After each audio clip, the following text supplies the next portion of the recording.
Hey guys, welcome back to yet another interesting video of Hological, and in this video I am going to show you how to blur the part of an image into Canva. So without any further ado, let's dive right into this exciting video. In order to do that, just simply open your Canva application, and after opening the Canva application, click to this new project button. Then after that, you just simply have to select the image in which you want to blur a single part.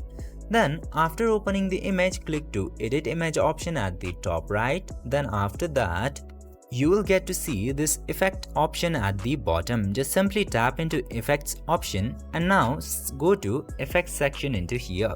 Now you just simply have to select this blur option, and after that you just simply have to select the part by the brush which you want to blur.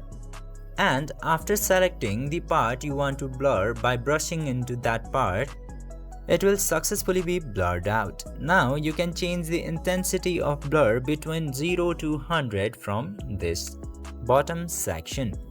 This way you can easily blur out a part into an image in Canva. I hope this video was helpful for you. If yes, don't forget to like, share and subscribe to the channel to never miss another update. Thank you for watching the video.